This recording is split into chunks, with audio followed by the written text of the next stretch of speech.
Hello, welcome to watch your story. ഇത് വിദ്യയാണ്.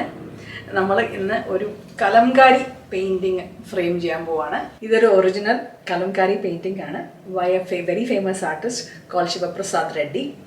ഇത് completely hand made natural colours വെച്ചിട്ട് ഉണ്ടാക്കിയതാണ്. ഇതിനൊരു ബാക്ക് സ്റ്റോറി ഉണ്ട്. ഞാൻ പറഞ്ഞ പോലെ ശിവപ്രസാദ് റെഡ്ഡി എന്ന് പറഞ്ഞ ആർട്ടിസ്റ്റിൻ്റെയാണ്. അദ്ദേഹം യുനെസ്കോ CCI സർട്ടിഫൈഡ് സീലുള്ള കലാകാരനാണ്. കുറേ സ്റ്റേറ്റ് അവാർഡ് കിട്ടിയിട്ടുണ്ട്. എനിക്കൊന്ന് ശില്പഗാർവ് എന്ന് പറഞ്ഞിട്ട് ഉള്ള അവാർഡൊക്കെ കിട്ടിയിട്ടുണ്ട്. അപ്പോൾ ഞാൻ അദ്ദേഹത്തെ കുറേ നാളായിട്ട് ഫോളോ ചെയ്യുന്നുണ്ട്, കുറേ കൊല്ലങ്ങളായിട്ട് ഫോളോ ചെയ്യുന്നുണ്ട്. ബിക്കോസ് എനിക്ക് ആ പുള്ളിയുടെ ഇൻസ്റ്റാഗ്രാം പേജ് കേട്ടോ, ഞാൻ അത് ഡിസ്ക്രിപ്ഷനിൽ ആഡ് ചെയ്യാം. എനിക്ക് ഇതിനോട് ഞാൻ അട്രാക്റ്റഡ് ആയെന്ന് വെച്ച് കഴിഞ്ഞാൽ because it's not as loud as the typical Kalamkari colours. നമ്മളത് ടിപ്പിക്കൽ കലംകാരിയിൽ നിറച്ച് കളേഴ്സിലാണ് ഉണ്ടാക്കുന്നത്. He primarily uses red and black. എൻ്റെ favourite colour, all time favourite colour കോമ്പിനേഷനാണ് റെഡ് ആൻഡ് ബ്ലാക്ക്. എനിക്കൊന്ന് അതുകൊണ്ടായിരിക്കും എനിക്കിതിനോട് അട്രാക്ഷൻ തോന്നിയത്. അപ്പോൾ കഴിഞ്ഞ കൊല്ലം അറൗണ്ട് ദിസ് ടൈം അമ്മ എന്നോട് പറഞ്ഞു, അമ്മ നിങ്ങൾ ചാനൽ കാണുന്നവർക്ക് എല്ലാവർക്കും അറിയാം, അമ്മ മ്യൂറൽ പെയിൻറ് ചെയ്യും. മ്യൂറൽ ക്ലാസ്സിന് കുറേ കാലമായിട്ട് അമ്മ പെയിൻറ്റിങ് ക്ലാസ്സിൽ പഠിക്കാൻ പോകുന്നുണ്ട്. കഴിഞ്ഞ കൊല്ലം പാലക്കാട് ഒരു എക്സിബിഷൻ നടന്നിരുന്നു. ഞാൻ അതിൻ്റെ പേര് തെറ്റിക്കാതിരിക്കാൻ വേണ്ടി എടുത്തു വെച്ചാണ്. Ahalya tribal folk and mural painters national camp and seminar എന്ന് പറഞ്ഞിട്ട്. അപ്പോൾ അതിന് അമ്മയുടെ മ്യൂറൽ ക്ലാസ്സിലെ സാറും ബാക്കി അമ്മയുടെ ഫ്രണ്ട്സും എല്ലാവരും കൂടി എക്സിബിഷന് പോയിരുന്നു. അപ്പോൾ പോകുന്നതിന് മുന്നേ അമ്മ എനിക്ക് അവിടെയുള്ള ആ എക്സിബിഷന് വരുന്ന ക്യാമ്പിന് വരുന്ന ആൾക്കാരുടെ കലാകാരന്മാരുടെ ലിസ്റ്റ് എനിക്ക് അയച്ചാണ്. അപ്പോൾ ഞാൻ നോക്കിയപ്പോൾ നല്ല പരിചയമുള്ളൊരു പേര്, ഇദ്ദേഹത്തിൻ്റെ പേരായിരുന്നത്. അപ്പോൾ ഞാൻ പറഞ്ഞു, അയ്യോ അമ്മ, ഞാൻ ഇദ്ദേഹത്തെ എത്രയോ കാലമായിട്ട് ഫോളോ ചെയ്യുന്നുണ്ട് ഇൻസ്റ്റാഗ്രാം പേജ്, ഇതാണ് പുള്ളിയുടെ പെയിൻറ്റിങ്സ്. നിങ്ങളുടെ അമ്മയ്ക്ക് കുറേ സ്ക്രീൻഷോട്ടൊക്കെ എടുത്ത് അയച്ചു കൊടുത്തേ. ഞാൻ പറഞ്ഞു, ഞാൻ കുറേ ആയിട്ട് ഈ ഒരു റെഡ് ആൻഡ് ബ്ലാക്ക് കോമ്പിനേഷൻ അദ്ദേഹത്തിന് വാങ്ങാനായിട്ട് ഇങ്ങനെ നോക്കിക്കൊണ്ടിരിക്കുകയാണ്. എനിക്കതിനൊരു ആ ഒരു ചാൻസ് കിട്ടിയില്ല വാങ്ങാനായിട്ടെന്ന് പറഞ്ഞു. അപ്പോൾ അമ്മ പറഞ്ഞു, ഞാനിതെല്ലാം പോകണമല്ലേ, ഞാൻ നോക്കാമെന്ന്. അമ്മ ക്യാമ്പിന് പോയി. ഇന്ത്യയിൽ നിന്നുള്ള പല പല ഭാഗത്തു നിന്നുള്ള ട്രഡീഷണൽ ആർട്ട് ഫോംസ് പലതും ഉണ്ടായിരുന്നു. ഗോണ്ട്, അങ്ങനെ കുറേ ആർട്ടിസ്റ്റുകളുണ്ടായിരുന്നു. അമ്മ അന്ന് എടുത്ത കുറച്ച് പിക്ചേഴ്സാണ്. ഇതാണ് ശിവ റെഡ്ഡി ഗാരു. അദ്ദേഹത്തിൻ്റെ അടുത്ത് വന്നിട്ട് പുള്ളിയെ കണ്ടു പറഞ്ഞിട്ട് പുള്ളിയുടെ അടുത്ത് പറഞ്ഞത്ര, എൻ്റെ മോള് ഭയങ്കര ഫാനാണ്, ഭയങ്കരമായിട്ട് ഫോളോ ചെയ്തിട്ടുണ്ട് എന്നൊക്കെ പറഞ്ഞിട്ട് she and buying this from him. കണ്ടോ, ഇത് പെയിൻറ്റ് ചെയ്തിട്ട് അതിൻ്റെ കളർ ഡൈയിങ് പ്രോസസ്സിൻ്റെ ഇടയിലുള്ള ഫോട്ടോസാണ് ഈ കാണുന്നത്. ശിവഗാരുവിൻ്റെ അടുത്ത് വെക്കുന്ന അമ്മയുടെ മ്യൂറൽ പെയിൻറ്റിങ്ങിൻ്റെ സാറാണ്. ഇത് ഫ്രെയിം ചെയ്യാനായിട്ട് ആദ്യം തന്നെ ഇതൊരു ഫാബ്രിക് പെയിൻ്റ് ആയതുകൊണ്ട് ഇതിനെ ഒരു എന്തെങ്കിലും ബോർഡിൻ്റെ മുകളിൽ വലിച്ചു കെട്ടണം. ഇത് നമുക്ക് ഒരു ഫോം ബോർഡിൻ്റെ മുകളിലേക്കാണ് ഫ്രെയിം ചെയ്യാൻ പോകുന്നത്, ഈ ഒരു ഫാബ്രിക്കിനെ. അപ്പം ഒരു സൈഡ് പോസ്റ്റർ ബോർഡിന് സൈഡുമായിട്ട് അലൈൻ ചെയ്തിട്ട് ഈ കോർണേഴ്സ് എവിടെ വരുന്നത് വെച്ചാൽ ഞാൻ ഒരു മാർക്കിട്ടു ഫോം ബോർഡിന്. അതെ, ഇവിടെ ഒരു ഏകദേശം ഇതേ ഉള്ളൂ. ഇപ്പോൾ എനിക്ക് 4 കോർണേഴ്സ് കിട്ടി. ഇതിൻ്റെ ഷേപ്പ് അത്ര കറക്റ്റ് അല്ല, അതുകൊണ്ടാണ് ഇങ്ങനെയാണ് കൊണ്ടുവന്നിരിക്കുന്നത്. Anyway I just join the ends and cut with an X-Acto knife. ഇതാണ് എക്സാക്ടോ നൈഫ്. ഇത് നല്ല ഷാർപ്പാണ്. ലൈൻ വെച്ചിട്ട് അതിൽ കട്ട് ചെയ്ത് ഫോം ബോർഡ് കട്ട് ചെയ്യും. സാധാരണ ഫോം ബോർഡാണ്, നമ്മൾ പിള്ളേർ പോസ്റ്ററൊക്കെ ഉണ്ടാക്കില്ലേ അതിൻ്റെ. ഓക്കെ, ഇത് ഇനി ഫ്രെയിം ചെയ്യുന്നതിന് മുന്നേ അയൺ ചെയ്യണം. അത് ബാക്ക് സൈഡിൽ ഒരു തുണി മുകളിൽ വെച്ചിട്ടാണ് അയൺ ചെയ്യേണ്ടത്. ഞാനത് ബാക്ക് സൈഡിൽ ഇട്ടിട്ട് അതിൻ്റെ മുകളിലൊരു തോർത്ത് വെച്ച് അയൺ ചെയ്ത് നോക്കി, ഒരു ക്രീസും പോയില്ല. അപ്പോൾ ഞാൻ തോർത്തെടുത്ത് മാറ്റി മീഡിയം ടെമ്പറേച്ചറിൽ അയൺ ചെയ്ത് നോക്കി, അതും വർക്ക് ചെയ്തില്ല. എന്നിട്ട് നമ്മുടെ അയണിൻ്റെ മിസ്റ്റ് ഫംഗ്ഷൻ ഇല്ലേ, വെള്ളം കുറച്ചായിട്ട് മിസ്റ്റ് ചെയ്തിട്ട്, അങ്ങനെ ആ ക്രീസിൻ്റെ മുകളിൽ ബാക്ക് സൈഡിലേക്ക് മിസ്റ്റ് ചെയ്തിട്ടാണ് എൻ്റെ ക്രീസ് പോയത് കേട്ടോ. ഞാൻ നേരത്തെ കാണിച്ച ഫോം ബോർഡുമേയാണ് ഞങ്ങൾ ഫ്രെയിം ചെയ്യാൻ പോകുന്നത്. മാറ്റുള്ള ഫ്രെയിമാണ് ഇതിന് വയ്ക്കേണ്ടത്. ബിക്കോസ് ഇല്ലെങ്കിൽ ഇത് ഗ്ലാസ്സിനോട് ഒട്ടിപ്പിടിച്ചിരിക്കും. ഗ്ലാസ് ഉള്ളത് വേണമെന്നാണ് നമ്മളോട് റെക്കമെൻഡ് ചെയ്തവർ. എന്ന് വെച്ച് കഴിഞ്ഞാൽ ഇത് നാച്ചുറൽ കളേഴ്സാണ്, അപ്പോൾ അതിന് സൺലൈറ്റ് ഡയറക്റ്റ് എക്സ്പോഷർ വേണ്ട എന്നിട്ടാണ് ഗ്ലാസ് കാണുന്നത്. മാറ്റ് ഇല്ലാണ്ട് ഗ്ലാസ് ഇട്ട് കഴിഞ്ഞാൽ ഇത് ഗ്ലാസ്സുമേക്ക് ഒട്ടിപ്പിടിക്കും. ആ പെയിൻറ്റിങ്ങിൻ്റെ സൈസ് ഒരു ഓഡ് സൈസ് ആയ കാരണം ഞങ്ങൾ പ്രീമെയ്ഡ് മാറ്റുകൾ പലതും നോക്കി, ഒന്നും വർക്ക് ചെയ്തില്ല. എന്നിട്ട് ഞങ്ങൾക്ക് കസ്റ്റം ഒരു മാറ്റ് ഓർഡർ ചെയ്യേണ്ടി വന്നു. ഫ്രെയിമി TC എന്ന് പറഞ്ഞ വെബ്സൈറ്റിൽ നിന്നാണ്. ഞാൻ ലിങ്ക് ആഡ് ചെയ്യാം. അപ്പം അവർ അയച്ചു തന്നതാണ് കേട്ടോ. ഈ ഒരു കഷ്ണം പേപ്പറിനാണ് ഞങ്ങൾ കസ്റ്റം ഓർഡർ ചെയ്തിട്ട് ഓൾമോസ്റ്റ് $33 കൊടുക്കേണ്ടി വന്നത്. ഈ കറക്റ്റ് ഓട്ട ഇതാണ് എൻ്റെ ഫ്രണ്ട് സൈഡ് കേട്ടോ. വിത്ത് ഷിപ്പിംഗ് അല്ലേ? വിത്ത് ഷിപ്പിംഗ് അല്ലേ പറ്റും. ഇതാണ് എൻ്റെ അറ്റമ്മ സൈഡ്. ഇങ്ങനെ ഇത് കാണില്ല നമ്മൾ ഒരു മാറ്റ് ഓർഡർ ചെയ്യുമ്പം ഇതിപ്പോൾ ഫുൾ പകുതി കവറായിപ്പോയില്ലേ, അത് ഇൻറ്റൻഷനലാണ് കേട്ടോ. എന്തൊക്കെ അതിൻ്റെ റീസൺ ഞാൻ പറയാം. നമ്മളൊരു പടം ഫുള്ള് വരയ്ക്കുമ്പോൾ ആ അറ്റം വരെ ഈ മാറ്റിൻ്റെ ഓപ്പണിങ് തുറക്കണം എന്നാണ്. ഇത് ഞങ്ങൾ നോക്കിയപ്പോൾ for what ever reason fabric ആയതുകൊണ്ടാണോ എന്നാ എനിക്കറിയില്ല, കറക്റ്റല്ല, സ്ട്രെയിറ്റ് അല്ല ലൈൻസ്. അപ്പോൾ നമ്മൾ എന്ത് ശ്രമിച്ചിട്ടും നമുക്ക് ഈ ഓപ്പണിങ് ഒരു കറക്റ്റ് ഓപ്പണിങ്ങായി കിട്ടുന്നില്ല, എത്ര ഇതാക്കിയിട്ടും. ബിക്കോസ് എനിക്കൊന്ന് ഇതിൻ്റെ ഈ ഭാഗത്ത് വിട്ട് കുറവും ആ ഭാഗത്ത് വിട്ട് കൂടുതലുമാണ്. അപ്പം എന്തായാലും നമുക്ക് ഈ ഫുള്ള് ഈ അറ്റം വരെ കിട്ടില്ല. അപ്പം നമ്മൾ ചോദിച്ചു okay let's do this.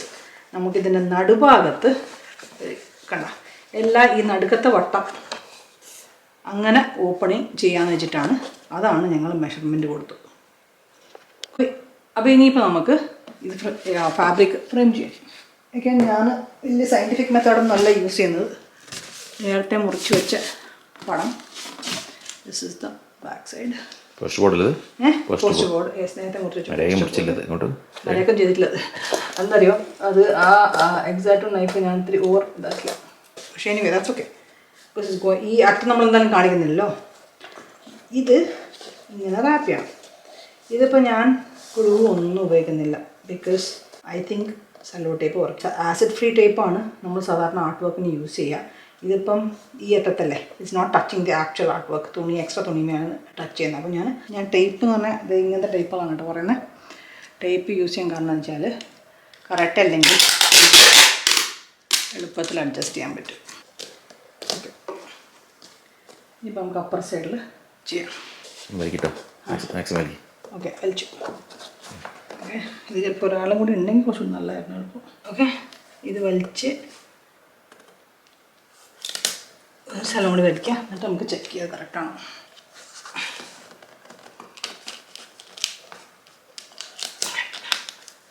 So സൈഡാവും, പക്ഷെ കേട്ടായില്ലേ?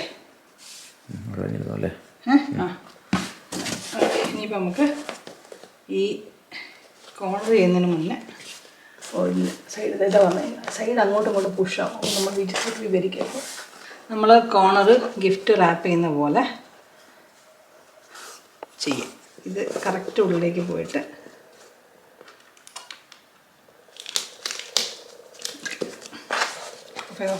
നമ്മൾ അത് ഫ്രെയിം ചെയ്തു. ഞാൻ നേരത്തെ പറഞ്ഞത് ഞാൻ കറക്റ്റായി മുറിച്ചിട്ടില്ല, ബട്ട് ദാറ്റ്സ് ഓക്കെ. നമ്മുടെ മാറ്റ് ഇങ്ങനത്തെ ബുദ്ധിമുട്ടുകളൊക്കെ കവർ ചെയ്യും നമ്മൾ എക്സ്ട്രാ ഒരു ഇത് കൊടുത്തുകൊണ്ട്. കാരണം വെച്ചാൽ ഇവിടെ ഇതിന് വീതി കൂടുതലാണ് ഇവിടുത്തെ കാട്ടിലും, അതാണ് അതിൻ്റെ ഇവിടെ പോയതേക്കുന്നത്. ഇപ്പോൾ നല്ല കറക്റ്റായിട്ട് വലിഞ്ഞ് നിൽക്കുന്നുണ്ടല്ലേ painting. Right now I'm going through let's try to use what I have face. അത് കാരണം ഞങ്ങളുടെ അടുത്ത് ഉണ്ടായിരുന്ന ഒരു പഴയ ഫ്രെയിമാണിത്. ഇത് ഒരു ത്രിഫ്റ്റ് സ്റ്റോറിൽ നിന്ന് വാങ്ങിച്ചാണ്. ഇപ്പം എസ്പെഷ്യലി ആഫ്റ്റർ കോവിഡ് ഈ നമ്മുടെ ടാരിഫ്സ് എല്ലാം കാരണം ഇങ്ങനത്തെ ഫ്രെയിമിനൊക്കെ ഭയങ്കര പൈസയാണ്, ഇത്രയും വലിയ സൈസ് ഫ്രെയിമിന്. Luckily I had this. ഇപ്പോൾ വാങ്ങിച്ചാൽ എനിക്കൊരു ഓർമ്മയില്ല, എനിക്ക് ഒന്ന് 2015 2016 സമയത്ത് വാങ്ങിച്ചായിരിക്കും. പക്ഷേ ഇതിൻ്റെ ഗ്ലാസ് പൊട്ടിപ്പോയി. എന്നിട്ട് ഞാൻ ഇങ്ങനെ മോളുടെ മുറിയിൽ ഈ ഒരു കോക്ക് ബോർഡായിട്ട് ചെയ്തിരുന്നതാണ് ഇത്. പിള്ളേരൊക്കെ പോയ കാരണം ഇതിന് കോക്ക് ബോർഡിന് യൂസ് ഇല്ല, ഇതിനെ റീയൂസ് ചെയ്യാമെന്ന് വിചാരിച്ചു. അപ്പം കോയിൻസിഡൻ്റലി ഞങ്ങളുടെ അടുത്ത് ഇതേ സൈസ് ഒരു ഗ്ലാസ് വേറൊരു ഫ്രെയിമിൻ്റെ ഇരിപ്പുണ്ടായിരുന്നു. അതും ത്രിഫ്റ്റ് സ്റ്റോറിൽ നിന്ന് വാങ്ങിച്ചാണ്. ആ ഫ്രെയിം പൊട്ടിപ്പോയോ എന്താണെന്ന് എനിക്ക് ഓർമ്മയില്ല, എന്ത് ചെയ്തു എനിക്കൊരു ഓർമ്മയില്ല. അപ്പോൾ എനിവേസ് അപ്പോൾ ഞങ്ങൾ ആ ഗ്ലാസ് ഈ ഫ്രെയിമിൽ റീയൂസ് ചെയ്യാം. പക്ഷേ ആസ് യു ക്യാൻ സി ഇത് ഒരു ഹൊറിസോണ്ടൽ ഫ്രെയിമാണ്, അങ്ങനെയാണ് ഹാങ് ചെയ്തേക്കുന്നത്. അപ്പോൾ നമ്മൾ ഇത് ഊരിയിട്ട് വേർട്ടിക്കലി ഘടിപ്പിക്കാൻ പോകാം കേട്ടോ. ജനറലി നമ്മൾ ഫ്രെയിം ഹാങ് ചെയ്യുമ്പം അതിൻ്റെ കറക്റ്റാക്കി അതിൻ്റെ മര്യാദ കിടക്കാനായിട്ട് ജനറൽ റൂൾ എന്ന് വെച്ചാൽ ഫ്രെയിമിൻ്റെ നീളത്തിൻ്റെ 1/3 ഭാഗത്താണ് നമ്മൾ സ്ക്രൂസ് ഘടിപ്പിക്കേണ്ടത്. അപ്പം ഇവിടുത്തെ 33 ഇഞ്ചസാണ്. 33 ഇഞ്ചസാണ്. അപ്പോൾ 11-ലാണ് വേണ്ടത്. ഓക്കെ, ഇതാണ് ഇവിടെയാണ് നമ്മൾ ആണി അടിക്കേണ്ടത്. ആസ് യു ക്യാൻ സി നമ്മൾ ഹൊറിസോണ്ടലിൽ ഉണ്ടായിരുന്ന സാധനത്തെ മാറ്റി വേർട്ടിക്കലേക്ക് ആക്കി 1/3 ഡിസ്റ്റൻസിൽ. ഇനിയിപ്പോൾ നോക്കിക്കഴിഞ്ഞാൽ ഈ വയറിൻ്റെ നീളം ഭയങ്കര നീളം കൂടുതലാണ്. അപ്പം നമ്മൾ വയർ കെട്ട് വെച്ചിട്ട് മുറിച്ചു. ഇനി നമ്മൾ ലാസ്റ്റ് പടമൊക്കെ വെച്ച് കഴിഞ്ഞിട്ട് ഫൈനലി ആ വയർ കറക്റ്റ് ലെങ്ത്തിൽ കെട്ടി വയ്ക്കും. നമ്മൾ ഗ്ലാസ് ക്ലീൻ ചെയ്തു, മാറ്റ് വെച്ചു, അതാണ് ടോപ്പ് ഭാഗം വെച്ചു. ഇനിയിപ്പോൾ ഇതിൻ്റെ പൊസിഷൻ കറക്റ്റാണെന്ന് നമുക്ക് മനസ്സിലാവണം. നമ്മൾ ബാക്ക് സൈഡ് ചെയ്തുകൊണ്ട് നമുക്കത് മനസ്സിലാവില്ല. അപ്പോൾ ഇത് ഇപ്പോൾ തൽക്കാലത്തേക്ക് വേണ്ടി നിൽക്കാൻ വേണ്ടിയിട്ടാണ് നമ്മളിപ്പോൾ ടേപ്പ് ചെയ്യുന്നത്. ഇതിൻ്റെ മുകളിൽ നമ്മൾ ബാക്കിങ് വെച്ച് കവർ ചെയ്യുമ്പോൾ വിൽ ബി ടോട്ടലി ഫൈൻ. ഇതിൻ്റെ പൊസിഷൻ കറക്റ്റാണെന്ന് അറിയണമെങ്കിൽ നമുക്ക് ടേപ്പ് വെച്ച് ആക്കിയാലേ പറ്റും. നമുക്ക് മുകളിലും താഴെ ചെയ്തിട്ട് നോക്കാം. നമ്മൾ വെച്ചത് കറക്റ്റല്ല, ഇത് താഴെ ഭയങ്കരമായിട്ട് കവർ ചെയ്തു, ആ സൈഡ് കവർ ചെയ്തു, ഇവിടെ രണ്ടുമാണ്. അപ്പോൾ ഇത് ബേസിക്കലി ഞങ്ങൾ വീഡിയോ രണ്ടാളുടെ ജോബാണ്. ഒരാൾ ഇവിടെ നിന്ന് നോക്കിയിട്ട് മറ്റേ ആൾ കറക്റ്റ് പൊസിഷൻ പറഞ്ഞു കൊടുക്കണം. മാറ്റ് വന്ന അതിൻ്റെ ബാക്കിംഗ് ആയിട്ട് ഉപയോഗിച്ചിരുന്ന കാർഡ്ബോർഡ് ഇതിൽ കുറച്ച് വലിയ സൈസായിരുന്നു. നമ്മൾ കറക്റ്റ് സൈസ് കട്ട് ചെയ്തു എക്സാക്റ്റ് നൈഫ് വെച്ചിട്ട്. എന്നിട്ട് തിരിച്ച് ഫ്രെയിം ചെയ്യാൻ പോവാണ്. അപ്പോൾ നമ്മുടെ ഫിനിഷ്ഡ് പ്രോഡക്റ്റ് ഇതാണ്. ഫ്രെയിം ചെയ്ത fabric Kalamkari painting, original Kalamkari painting. നന്നായിട്ടില്ലേ? ഞങ്ങൾ വീഡിയോ എടുത്തത് രാത്രിയായിരുന്നു. അത് കാരണം പകല് ഞാൻ നിങ്ങൾക്ക് കുറച്ച് ഇതെങ്ങനെ ഇരിക്കുന്നത് കാണിക്കാൻ വേണ്ടിയിട്ട് എടുത്ത ക്ലിപ്പാണിത്. പക്ഷേ നിങ്ങൾക്ക് എല്ലാവർക്കും അറിയാം ഞങ്ങളുടെ ഈസ്റ്റ് ഫേസിങ് വിൻഡോ ആണ് കിച്ചൺ. അപ്പം അവിടുത്തെ എല്ലാ ജനലിൻ്റെയും റിഫ്ലക്ഷൻ ഇവിടെ വരുന്നുണ്ട്.